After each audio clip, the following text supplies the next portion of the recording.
those early days that never to be forgotten in November, lifted the nations of the world to the high levels of vision and achievement, upon which the great war for democracy and right was fought and won. Although the stimulating memories of that happy time of triumph are forever marred and embittered for us by the shameful fact that when victory was won,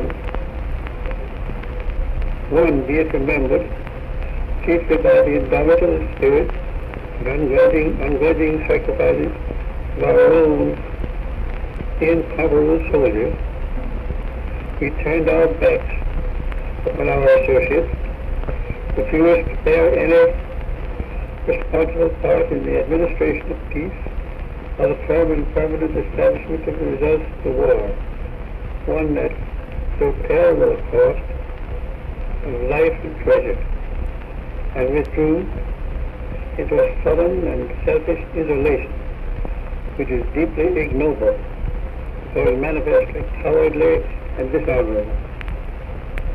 This must always be a source of deep mortification to us, and we should inevitably be forced by the moral obligations of freedom and honor to retrieve that fatal error and assume once more the role of courage, self-respect, and helpfulness, which every true American must wish to believe be the true part, our true part in the affairs of the world.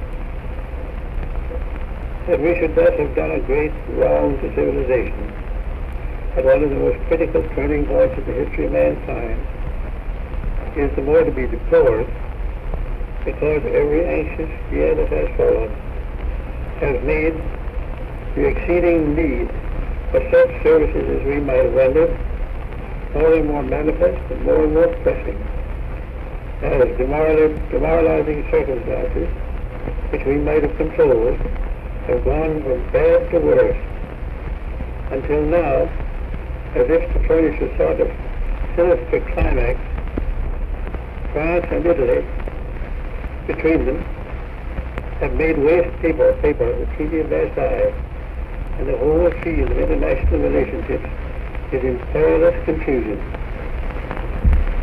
The affairs of the world can be set straight only by the firmest and most determined exhibition of the will to lead and make the right prevail.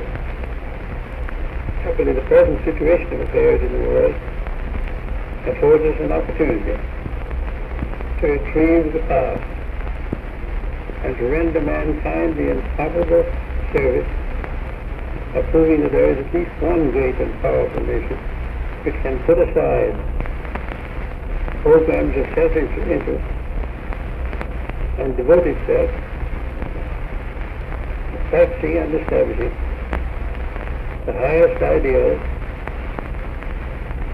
of disinterested service and the consistent maintenance of exalted standards of conscience and of right. The only way in which we can show our true appreciation of the significance of Armistice Day is by resolving to put self-interest away.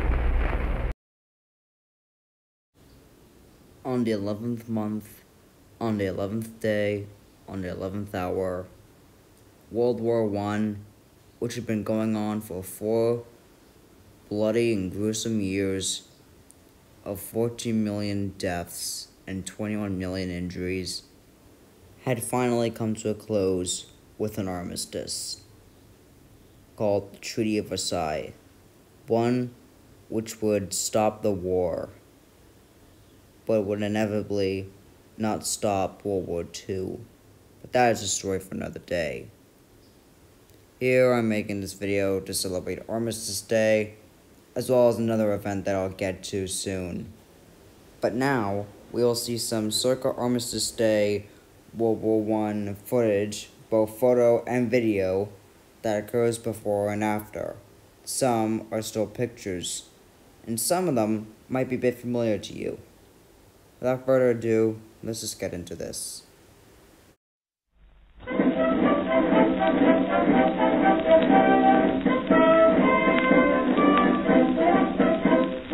Up to mighty London came an Irishman one day. As the streets are paved with gold, sure everyone was gay, singing songs of Piccadilly, Strand and Leicester Square. Till Paddy got excited, then he shouted to them there, it's a long way to Tipperary, it's a long way to go, it's a long way to Tipperary, to the sweetest girl I know. Goodbye, Piccadilly, farewell, Leicester Square. It's a long, long way to Tipperary, but my heart's right there. It's a long way to Tipperary, it's a long way to go. It's a long way to Tipperary, to the sweetest girl I know. Goodbye, Piccadilly, farewell, Leicester Square. It's a long, long way to Tipperary, but my heart's right there.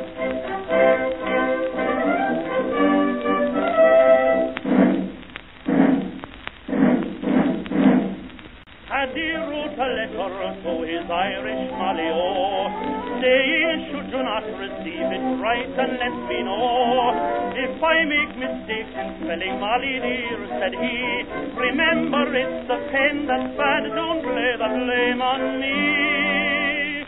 It's a long way to Tipperary, it's a long way to go, it's a long way to Tipperary, to the sweetest girl I know. Goodbye, Piccadilly, farewell, Leicester Square.